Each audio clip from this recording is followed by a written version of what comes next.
All right. Hello, everyone. I'm going to go ahead and get started. So, welcome, everyone, and thank you so much for joining the Brickstore Museum tonight on our virtual lecture, Ghost Ships and Gothic Dreams, and with Leanna Renee Hieber. So, Leanna is a familiar face at our steampunk fair, and we're so grateful to have her with us this evening. So, before we dive in, let me share a little with you about her impressive work. So, Leanna is an actress, playwright, ghost tour guide, audiobook narrator, and an award winning bestseller author on both nonfiction and Gothic gas lamp fantasy. She has written for Tor and Kenningstein Books, and her co authored work, A Haunted History of Invisible Women, True Story of America's Ghost, was a Bram Stoker Award finalist, and her upcoming book, America's Most Gothic, Haunted History, Stranger Than Fiction, is set to be released in September. Leanna's Strangely Beautiful series earned 3 Prism Awards, and as a licensed New York City guide with Burrows of the Dead, she has been featured on Mysteries at the Museum and Beyond the Unknown, discussing Victorian spiritualism. She is a sought after speaker presenting on paranormal themes, Gothic literature, and 19th century women's history across the country. So, beyond writing and storytelling, Leanna also creates jewelry, which you can find at Torch and Arrow on Etsy. And I'll link her website in the chat. And a quick note before we begin, this is being recorded, and a link to the recording will be sent to your email tomorrow. And we'll have a question and answer session at the end, so feel free to drop your questions in the chat as we go. And now, without further ado, please join me in welcoming Leanna. So welcome, Leanna. Hi, everyone. I'm so glad to be here. I love Southern Maine. I love Southern Maine so much that I have been featuring it in a great deal of my work. I've been coming to your wonderful steampunk fair at the Brickstore Museum ever since a group of friends who were readers of mine had helped facilitate my connection with Cynthia in one of the first steampunk fairs. So about a decade ago at this point. And it's just been kind of a wonderful relationship that's unfolded where every time I visit, I go see something different in Southern Maine. And I've just collected a range of wonderful sites through the years. And the at this point, it was about maybe about 2.5 years ago when I was starting to research for my upcoming nonfiction. So it's called America's Most Gothic, Haunted History, Stranger Than Fiction. With our first book, with Haunted History of Invisible Women, True Stories of America's Ghosts.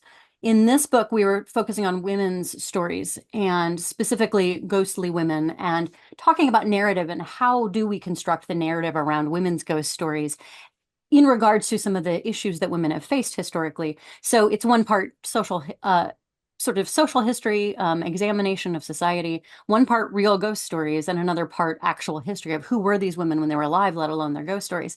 And we also unpack some myths and do some myth busting, such as the witch's curse of Bucksport, Maine. There were no witch trials ever in Maine, and so that's completely fabricated. But it's fun as urban lore and urban legend.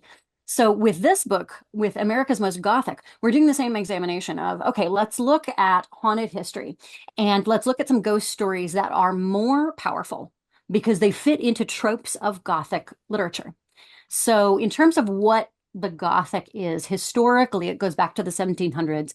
And it is a very psychologically focused narrative in Gothic literature. You're very much in the protagonist's mindset as they navigate very often a treacherous landscape or a place where they can't necessarily even trust their own mind or trust their own senses. It's a very atmospheric kind of tale, and it often is pulled along by a certain engine of dread.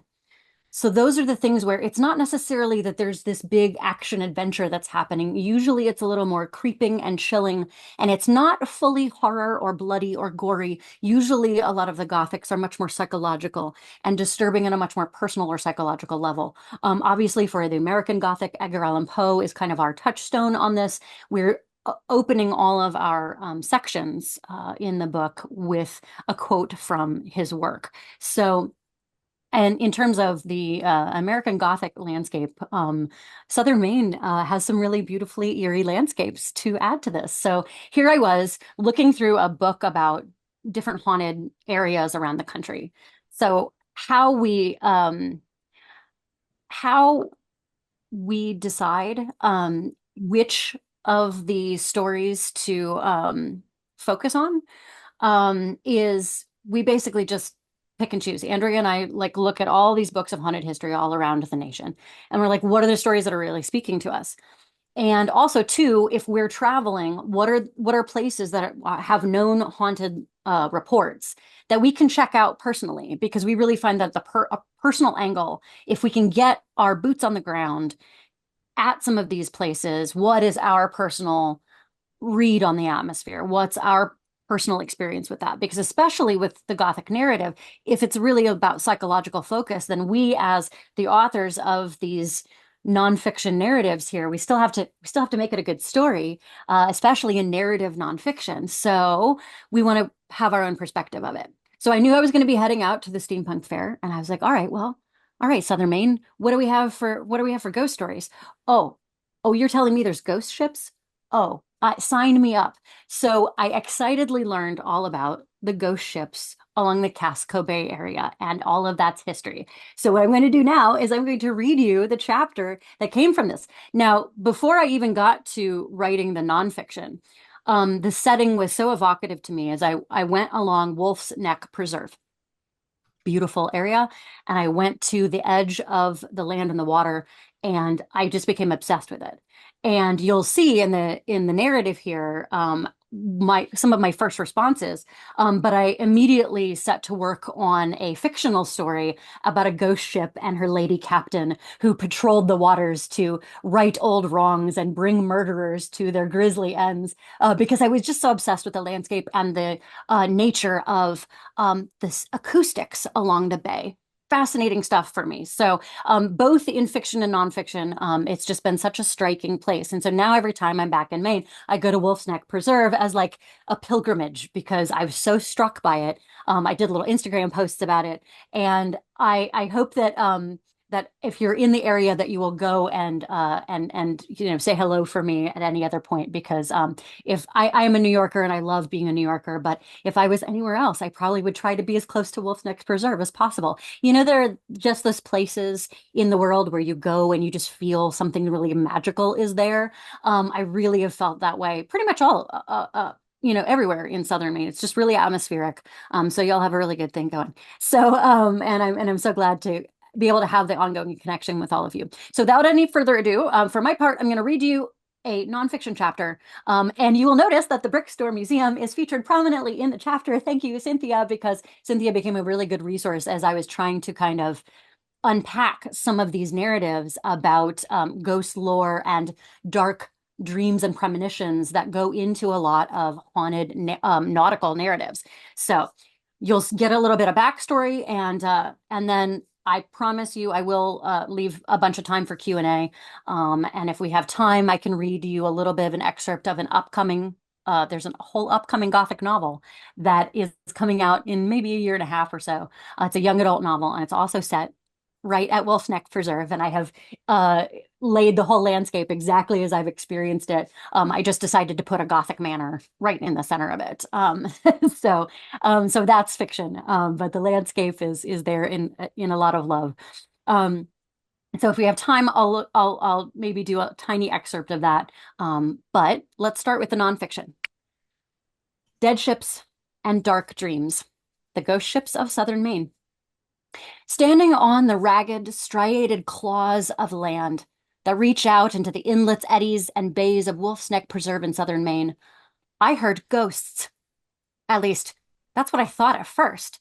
And it's easy to see how one could be convinced of disembodied paranormal experiences as I stared out across the placid water, thick forest to my back, a small, rugged island just ahead of me, and to my sides a curving rocky shoreline.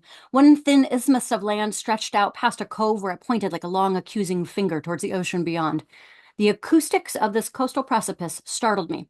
I heard voices ahead of me as if they were standing a few feet before me, but there was only water there.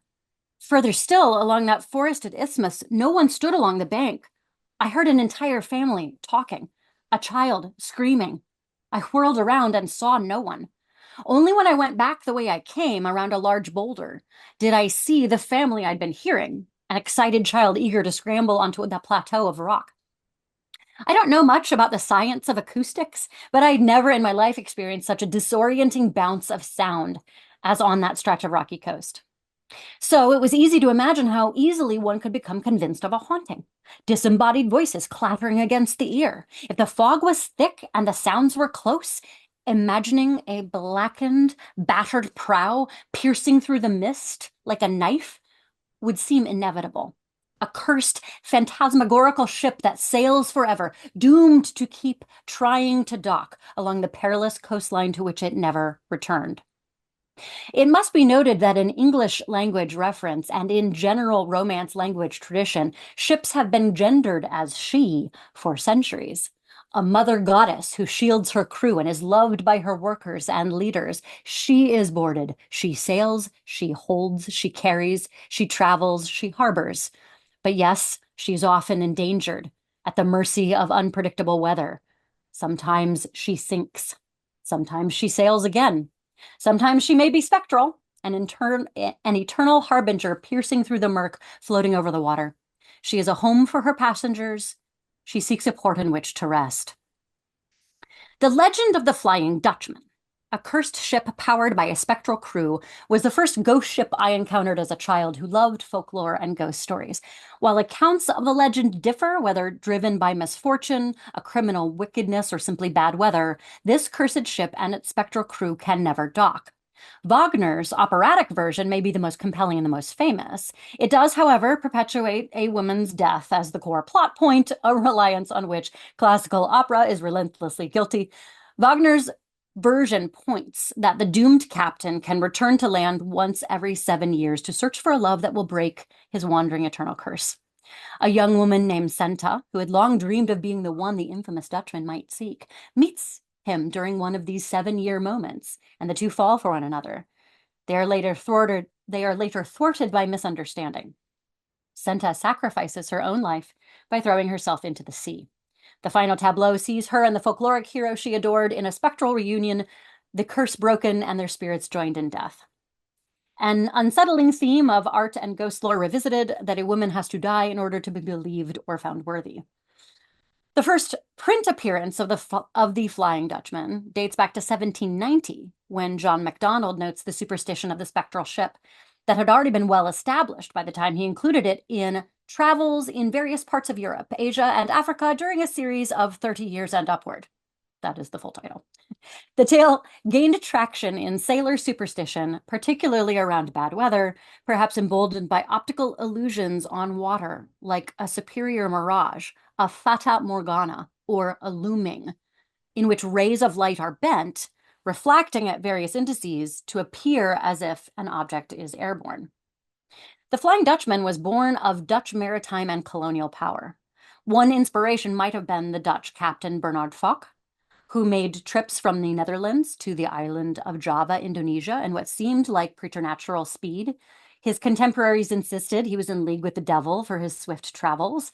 If I were going to curse a ship of that time and off that route, I'd have tied it to the inhuman Dutch colonial practice of forbidding native Indonesian farmers from growing anything but spices for export. Indigenous Indonesians across the archipelago starved while cultivating crops for European plates. Dutch ghost lore and folk tales weave their way into American culture thanks to Washington Irving and his fascination with the quaint, if sometimes in his opinion backward, customs he observed while escaping epidemics in Manhattan for Sleepy Hollow, where traditional lore inspired Rip Van Winkle, the character of Dietrich Knickerbocker, and of course the Headless Horseman, a figure in all these local tales. Another classic, fantastically Gothic doomed ship stars in Samuel Taylor Coleridge's epic poem, The Rime of the Ancient Mariner, published in Lyrical Ballads in 1798. Often hailed as the beginning of British Romantic poetry, this tale is presented by a mariner forever bound to tell his tale of cruelty and the woe that followed after he killed an innocent albatross at sea, when the bird soared over his ship.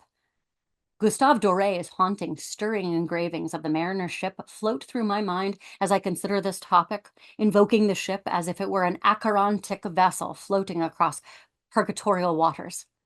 The sacrifice of something innocent flows through these cursed narratives. But what happens when the idea of a doomed, cursed ship becomes actualized, given the name and the history of a real ship? What moves a tale out of the annals of classic prose and into actual lived folklore?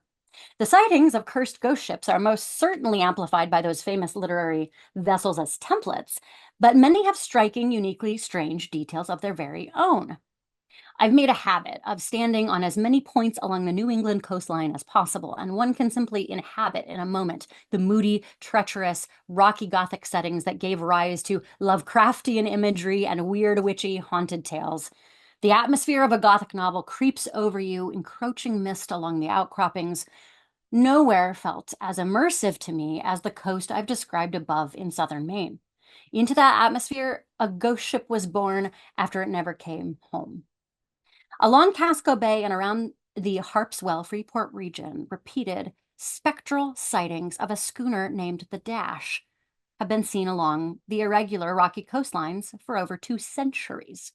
The Dash, at any moment, may try in vain to dock again to change her fate.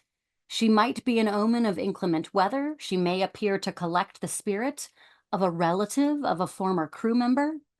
A harbinger of death, the ship has repeatedly appeared to startle the living and carry the souls of the dead, like Charon's boat across the river Styx in Greek myth. A wooden-hulled privateering vessel, a schooner built in the Harpswell Freeport region in 1813 amidst the ongoing War of 1812 to scout for and plunder with full license of the United States enemy British ships, the Dash was successful on what had been reportedly 15 notable valiant runs. But on her 16th, she disappeared. All her Freeport-based crew were lost. Poet John Greenleaf Whittier wrote his own homage to the Flying Dutchman as reinterpreted for the Dash. The dead ship of Harpswell eternally seeks a peaceful port and is forever foiled in safe passage. And I quote, "What flecks the outer gray beyond, the sundown's golden trail, the white flash of a seabird's wing or gleam of slanting sail? Let young eyes watch from neck and point, and sea-worn elders pray. The ghost of what was once a ship is sailing up the bay. From gray sea fog, from icy drift, from peril and from pain, the homebound fisher greets thy lights, O 100-harbored Maine. But many a keel shall seaward turn, and many a sail outstand, when tall and white the dead ship looms against the dusk of land." So that's part of the poem.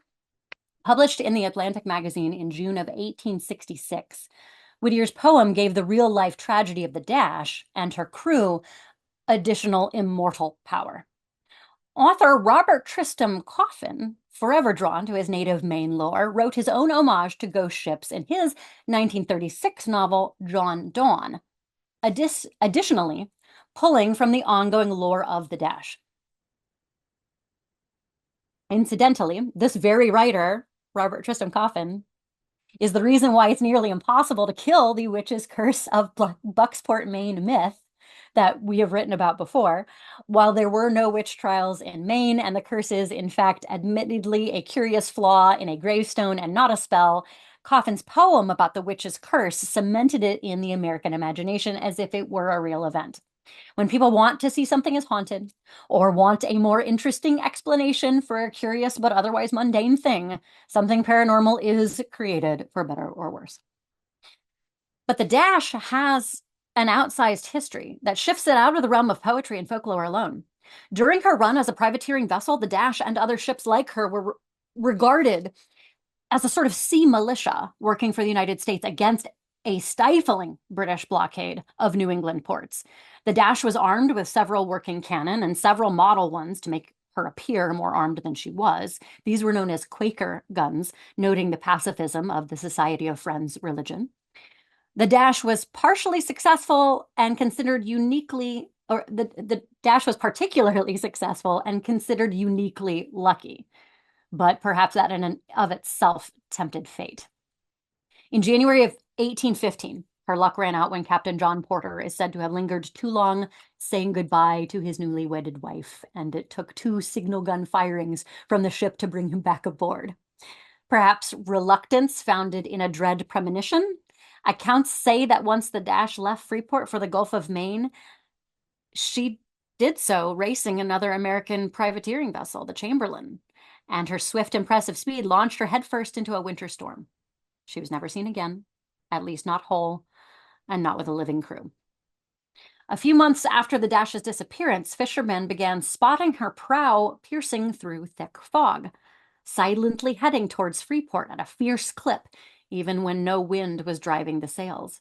Her name was legible, Dash, floating along at eye level, and the silent crew stood aboard, staring towards the port they never got back to. Reports of the ship would come in batches from locals, fishermen, other sailors. The fog evidently kept the perfect atmosphere to draw this ghost ship back home. The legend of the Dash expanded from mere omen and ill weather, taking on greater importance as an usher of souls, coming to collect descendants of the lost crew and fold them into the fog of the great unknown. She's even drawn fire. An entertaining, though incredulous account, repeated again and again in books, articles, and blogs written throughout the last 60 years, claims that in the early days of World War II, during a patrol around the Casco Bay area, a British ship fired on the Dash as it pierced through an oppressive fog in the early days of World War II, when Allied forces monitored harbor strongholds and ports of interest. The anachronistic, startling tall ship and its black mast, the word Dash clearly visible upon her brow, supposedly took the blasts and disappeared again. The only problem is that there has not been a HMS Moidor, the ship that was reported, even a USS Moidor, to have fired on the Dash. Moidor doesn't appear on any logs of ships deployed by either country. It's possible the term Moidor for a ship all goes back to privateering at a time when the US and Britain were not allies, but on opposing ends of a revolution. A Moidor is a coin of Portuguese currency that was commonly found in England and her colonies, a currency mentioned in classic adventure stories like Robinson Crusoe and Gulliver's Travels. Moidors could easily have been captured loot during the Dash's days of privateering. Perhaps the idea of a British ship firing again on an American ship along the Maine coast was just an echo of the War of 1812, when Maine was particularly vulnerable, coming back to haunt the former rivals turned allies at a time when the whole world was fraying at the seams. It's quite possible that in the thick murk of fog and in the immense anxiety of World War II, an unknown, unregistered ship was fired upon by a patrolling vessel. And it's possible the ship they saw disappeared again. But the truth of it wasn't pinned to an actual vessel or a military record. So it's easy to think it's all part of the ghost lore.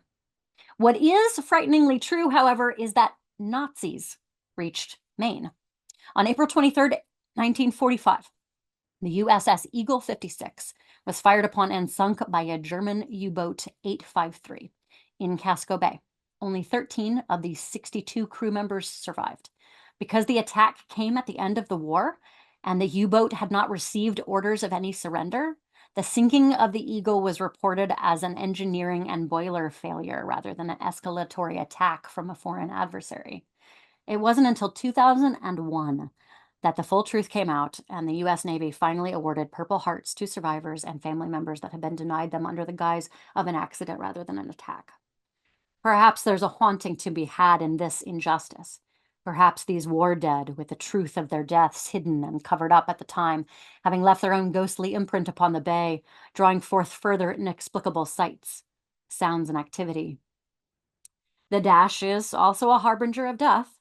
Journalist and Maine native Sam Smith, who covered Washington under 9 presidents, was the editor of the Progressive Review for 50 years and the founder of the National Green Party, among other movements.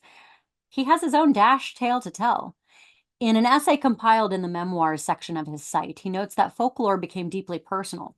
One day, as his mother gazed out to sea over lunch in 1975 and exclaimed that she saw the ghost ship of Harpswell, adding her own uncanny sighting to the generational tale Whittier evokes in his poem. My reaction was to think, there she goes again, and to think no more about it. A few hours later, down on the shore, my father had a heart attack and died.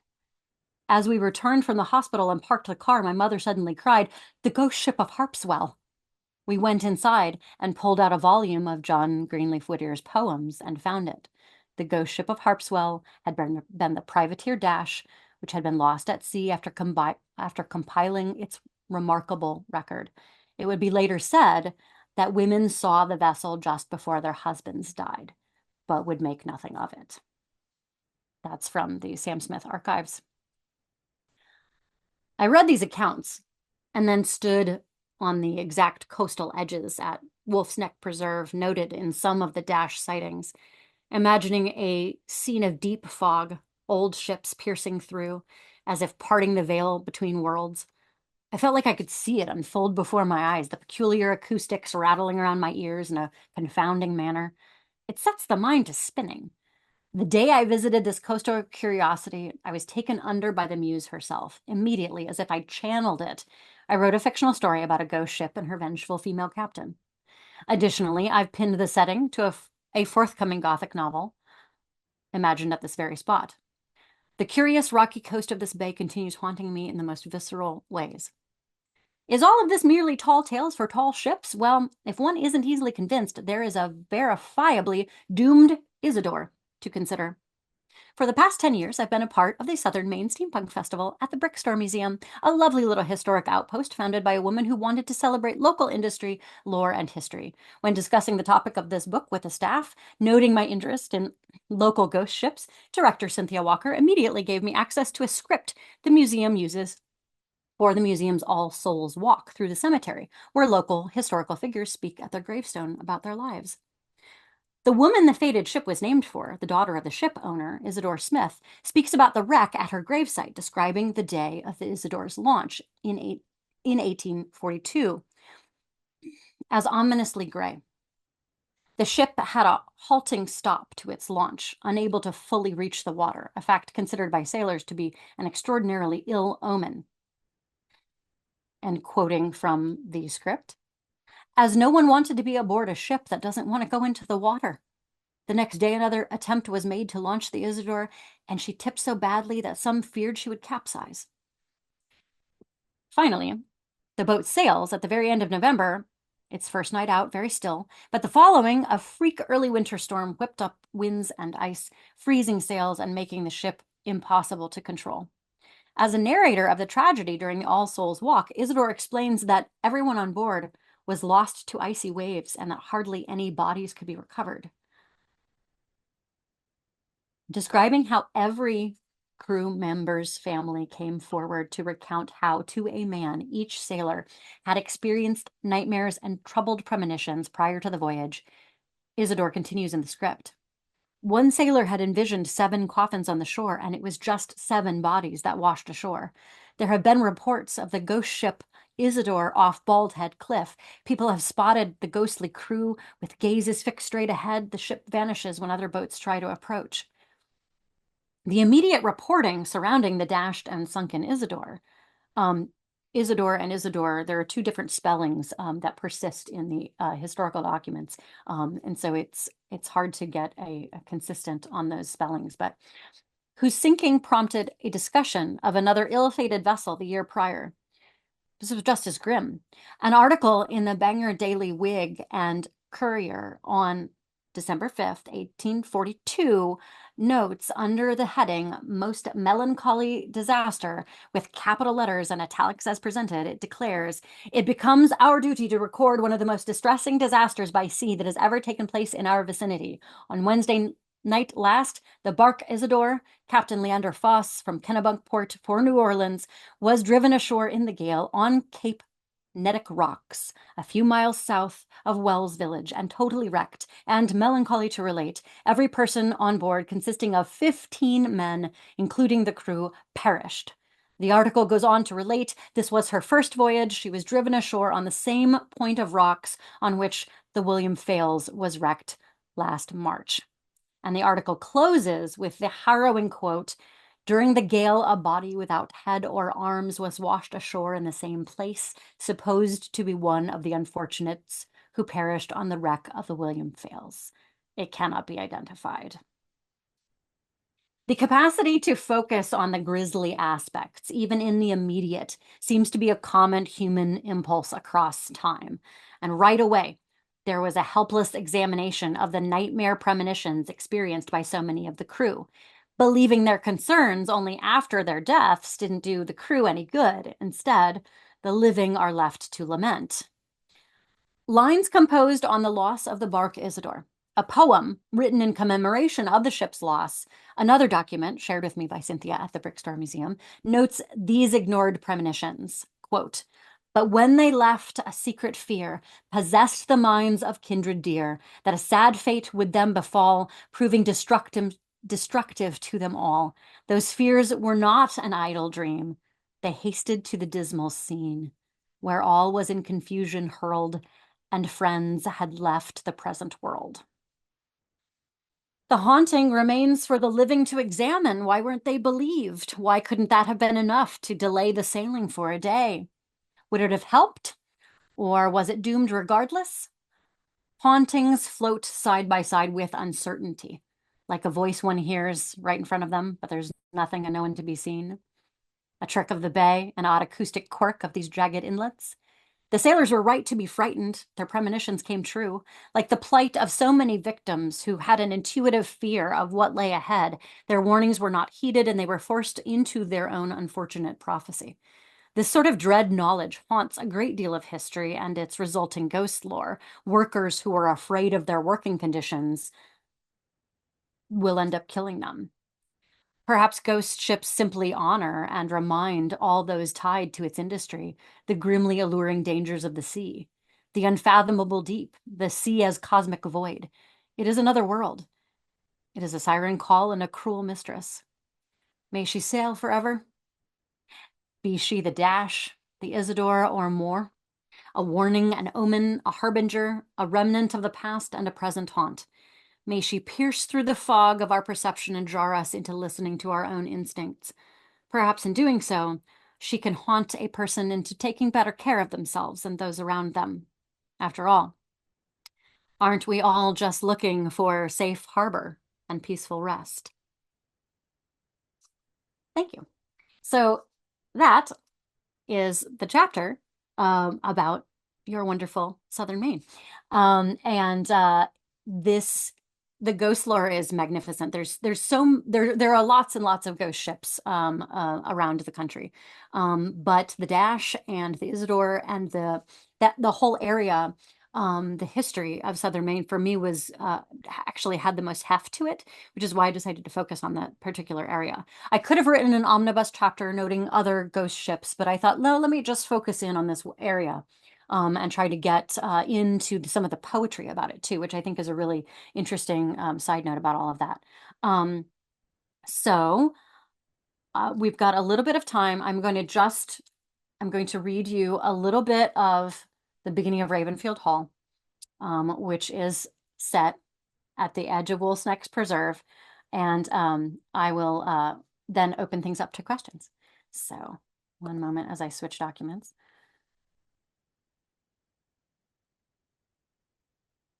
So in this particular novel, it is very a traditionally classic Gothic novel.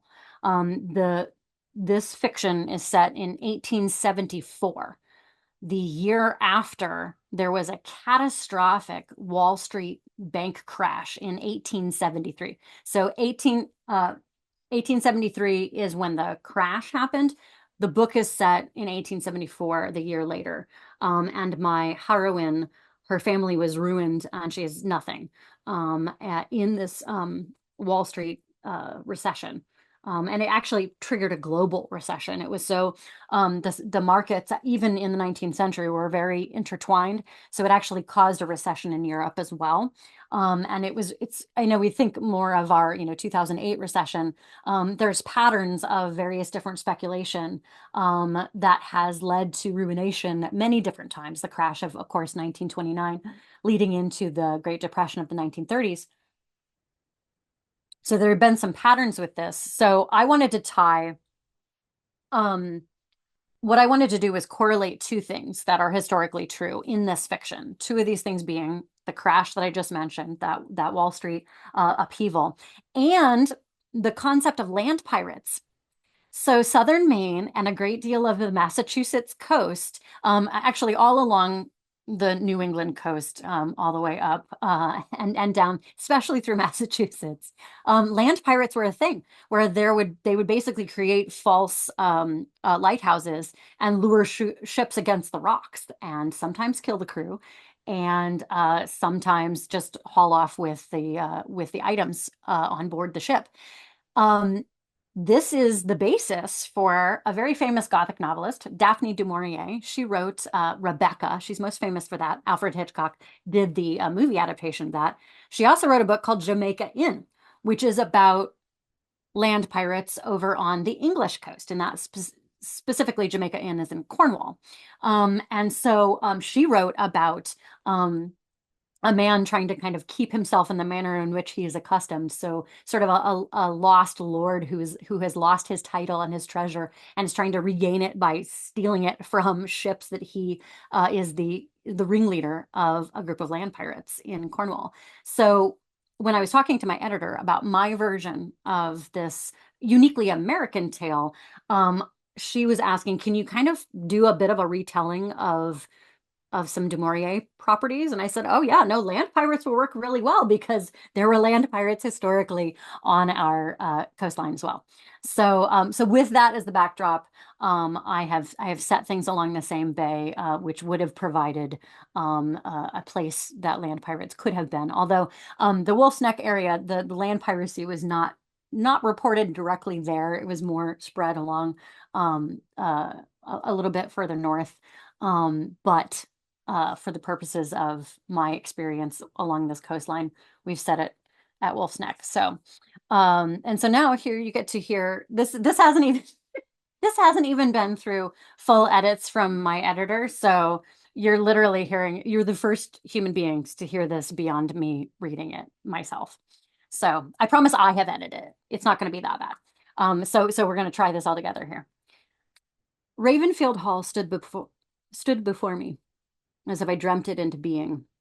Tall and foreboding, the colonnaded manor was tucked against an ancient pine forest, with a startling view of jagged, gnarled stretches of coastline and endless sea stretching into a gray, vanishing point.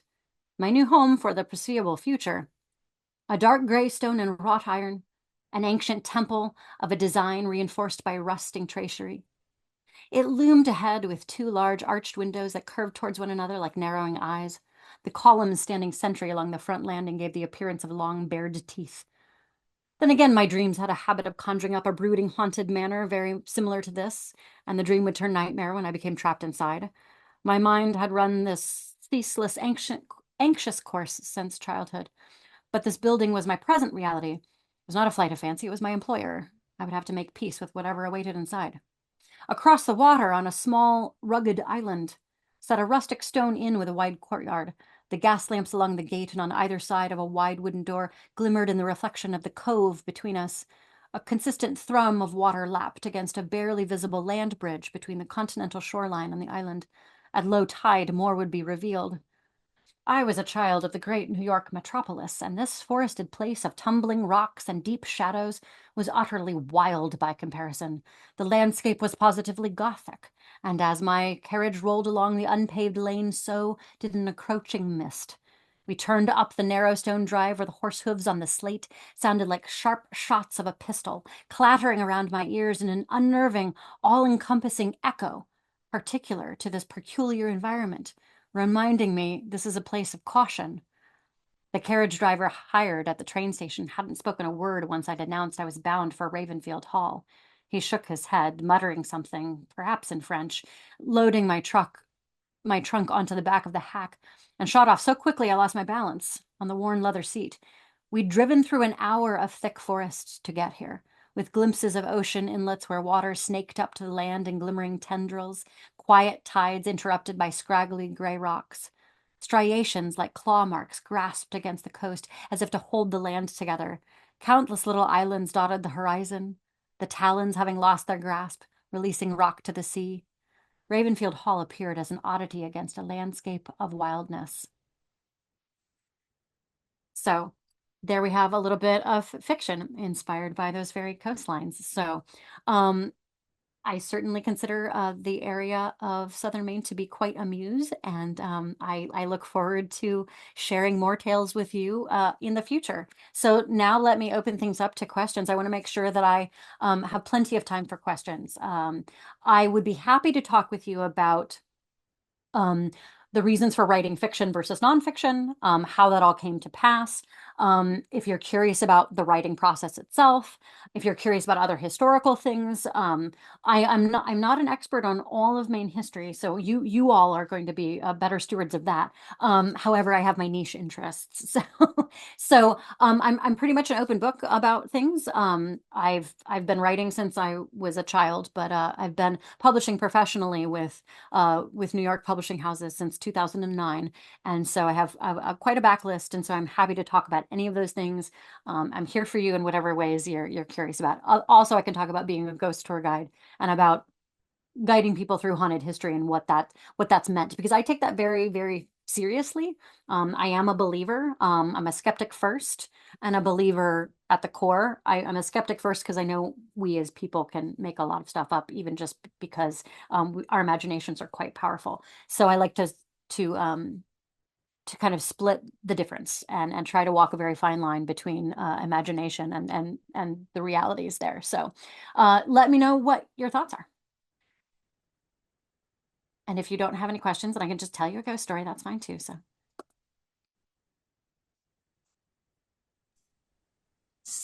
I'll read you one of the questions we have yeah, in the chat box. great.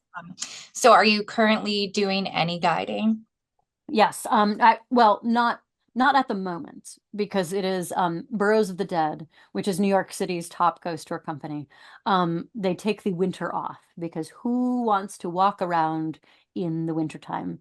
We're definitely on hiatus until spring. But then once it hits spring, my colleagues and I will be occasionally wandering around. We obviously get into full swing when it gets to be September, October, in through actually through December, because there is quite a strong and interesting tradition of ghost lore around the holiday season. I mean, A Christmas Carol is a ghost story. So the Burrows of the Dead calendar is really from spring all the way through into the middle of December, when then we take a break for the next few months and then start back up in the spring with some various other, we basically start up during Women's History Month in March. And so Andrea and I sometimes will lead a tour called Ghostly Women of Greenwich Village. And we just talk about some of the women ghosts that are featured in our book, and their stories and their histories. So I love being a tour guide. I've been a tour guide. I've lived all around the country. I have a theater background. And so I've been on stage a lot all around the country.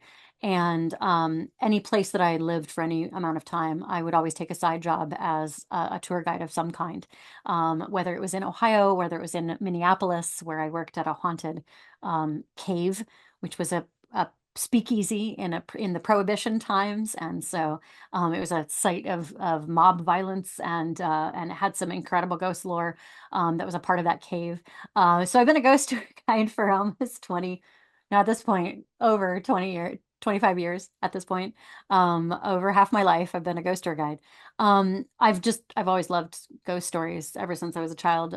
My first memories literally are of uh, telling and making up ghost stories to my brownie Girl Scout troops, and it's terrifying them at age 9. So I've been making up ghost stories since I was 9, and then I was interested in, as I grew older, interested in finding out, okay, all right, well, is there real history behind some of the things that are folklore? And a lot of times, yes, there's absolutely a great deal of real history. So the trick is finding out, you can't ever really prove any of this stuff. So you just have to look at what are the provable things.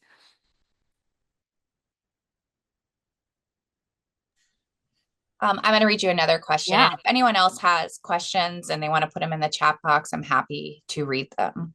So, have you been to Bath? They have a lot of Bath, Maine. They have a lot of ship related history and many lovely historic homes. You might find ghostly stories at the Maine Maritime Museum. absolutely. I definitely plan on while I didn't get a chance to go there for this particular book, I'm definitely interested in some follow-up material. Because we ended up getting a little rushed in this part of the process for publishing this nonfiction. And so I really wanted to get to the Maritime Museum, but it just didn't work out with my schedule. But it definitely, this is not, I'm not done with this topic. It's really been a wonderful, it's a gift that keeps on giving for sure. So, then that's an area I know that is just beautiful. Um, It is. All right. So, from Susan, I have what is your favorite ghost story? my favorite ghost story. All right, well, I'll share one that happened to me. And it's this is not one that's made it into any of my books yet because it's made it into an article I wrote, but it hasn't made it into print yet because it hasn't been the right context. But this is a ghost story from Salem, Massachusetts, which I have written about in Haunted History of Invisible Women. I wrote about the Salem witch trials and two of the women that were involved in that, and one of them being a child. Um, but my ghost story has nothing to do with witch lore. It actually has to do with uh, the Hawthorne Hotel. So the Hawthorne Hotel is in central Salem, Massachusetts, and right there off of Essex Street, so right in the main area. And it was built in the 1920s, and it has 6 floors and it's carpeted floors. There is an elevator there, but everything is very 1920s. It's got a nice historic vibe to it. And I was there to research something not ghost related. I was actually there just to research history. There's a little port there. There's a beautiful little ship called the Friendship that is docked there. And I wanted to do a little bit of history and gathering the landscape there along this tiny little pier and a tiny little lighthouse that's there. I was going to set a scene from an upcoming novel along that particular pier and tiny lighthouse. So I was staying in the Hawthorne Hotel as I was getting ready to do this research. And I went to bed without incident and I was woken up. Now I sleep relatively lightly, and I was woken up at 3 in the morning. And most ghost accounts, things tend to happen somewhere around 3 in the morning. It's kind of like the witching hour for ghosts. It is thought to be the time of the night when the veil is the most thin. It's startling at 3 a.m. is definitely ghost hour. So I was woken up by a very specific sound. And we all know this sound. It was a sound of jingling keys. They're going up and down the hallway. And I just listened for a while, and they're jingling keys, and it was going up and down the hallway. And my room was at the very end of the hall. I was in room 606, then on the top floor, at the very end of the hall. And as the jingling keys are coming closer to my room again and the hall again, I'm thinking to myself, okay, that's odd. I'm not hearing footsteps with these jingling keys. I'm just hearing the keys. And I would be hearing footsteps. I mean, yes, it's carpeted, but still, it's also an old building. And even on carpet, you still hear footsteps. You still hear a creak of the wood below the carpet, but I heard none of that, just the jingling keys. Huh. Also, then I think to myself, wait, why would anyone have their keys jingling out? Because now the Hawthorne Hotel is key card entry. There is no keys to open the door. So I think, well, I guess I'm having a clairaudient haunting. Now, that's a word in the paranormal sphere of it. If you clairaudient is when you hear something spectral. Clairvoyant is when you see something spectral. Clairolfactory is when you smell something spectral. And those sometimes are unpleasant. Hopefully you get a perfume ghost for your sake, where it's like, oh, it's the smell of violet perfume that this that the departed once wore, those kinds of things. Other times it can be less pleasant. But in this case, I clearly was having a clairaudient hunting of, well, it was multiple keys. So I'm thinking, well, this has got to be a clairaudient haunting of a caretaker of the hotel who is checking in and making their rounds as they would have done for however many years. And as I'm thinking this through in ghost logic, the jingling has stopped outside of my door, and there is this silence. And then, after a moment, there is another sound that we all know. And it was the sound of a fingernail scratch across wood.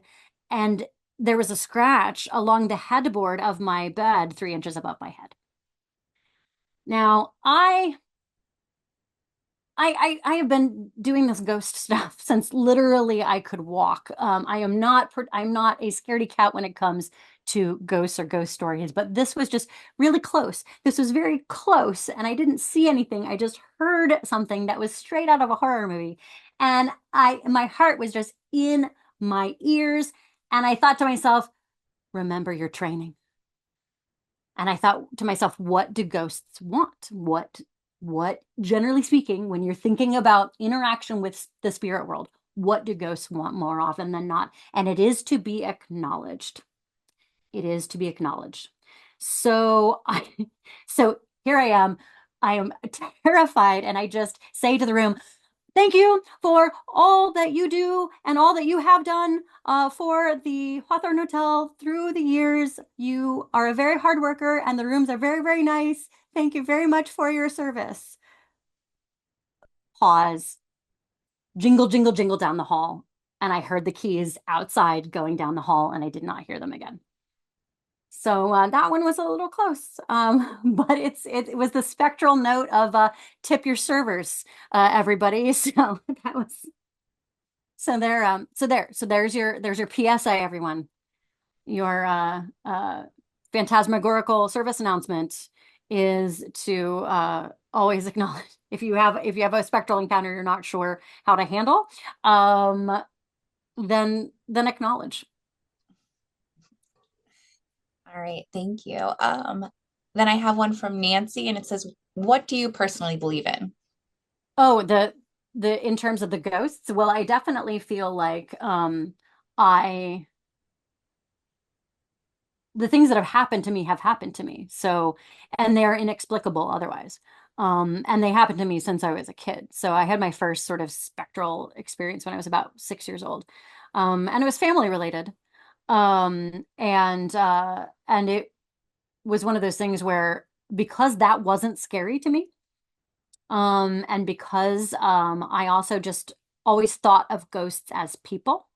And I think I was really moved, and the A Christmas Carol as a story resonated with me a lot as a kid. I really felt for every single character in that story, and I love that the ghosts were there to help the story. That those were friendly ghosts. And so between that and Casper and, Scooby-Doo just being like one of those things where usually the scary thing is people, not ghosts. So I thought, yeah, all right. So for me, the concept of ghosts has always been about communication and about usually more often than not. A ghost story is just usually the energy of someone who has passed who's trying to connect with the living. Yes, there are startling stories, and sure, there's negative energies out there and things like that, but that's the same case with living people, negative energies and all of those kinds of things.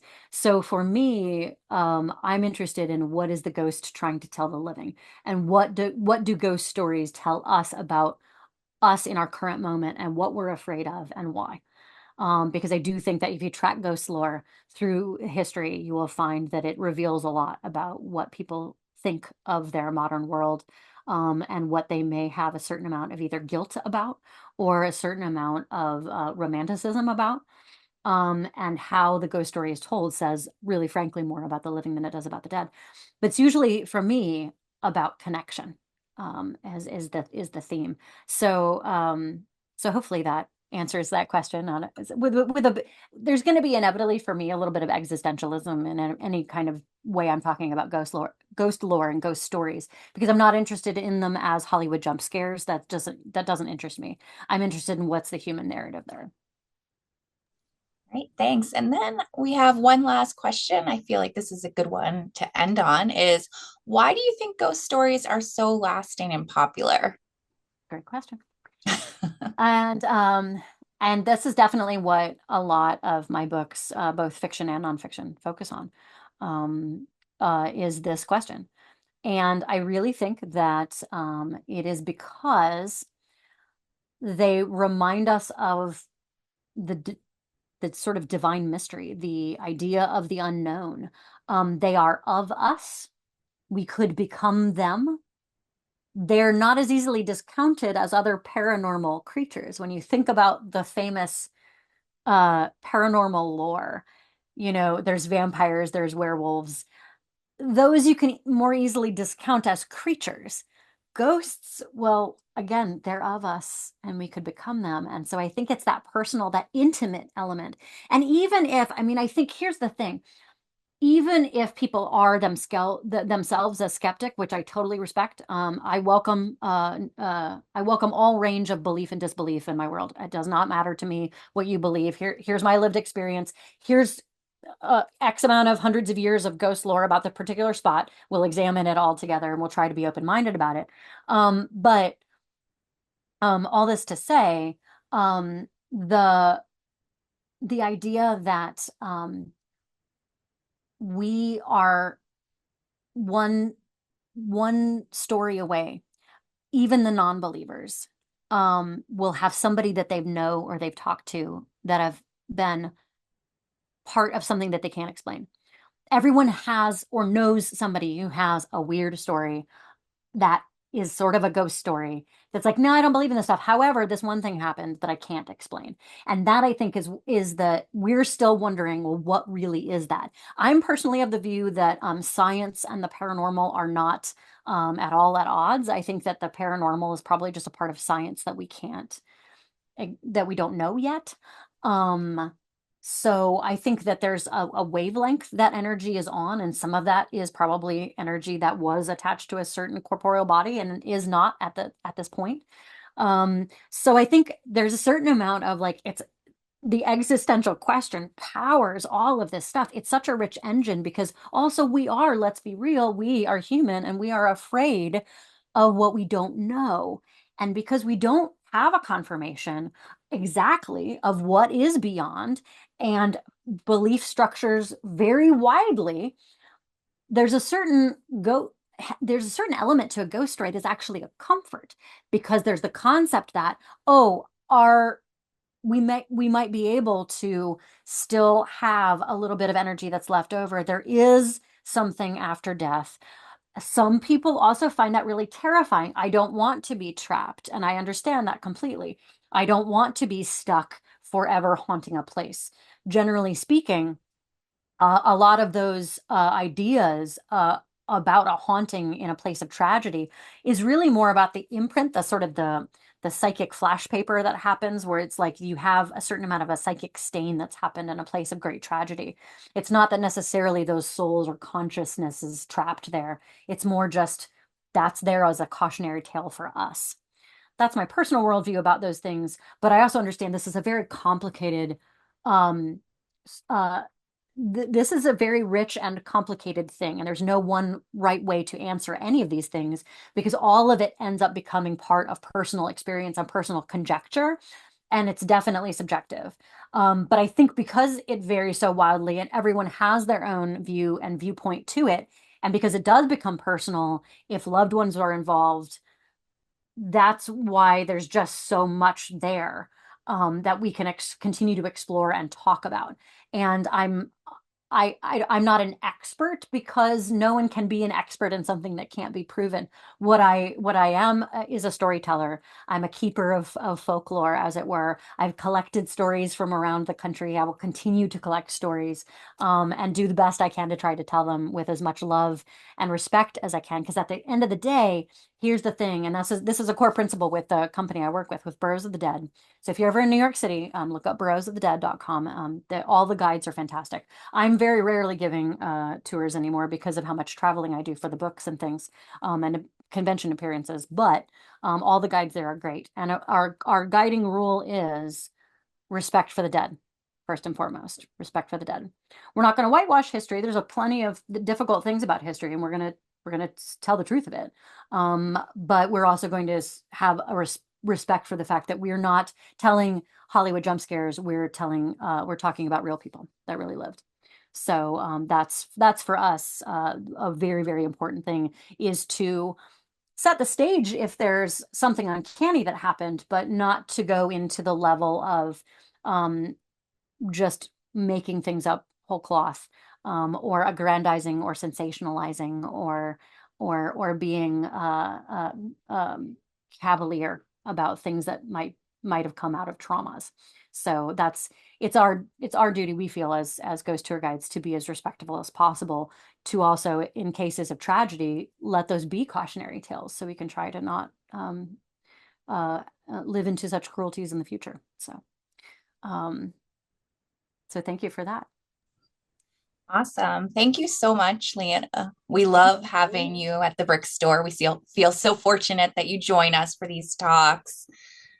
Thank you. And I'm if, so excited to feature you. I'm so excited to give you your shout out in well, we love it. the book.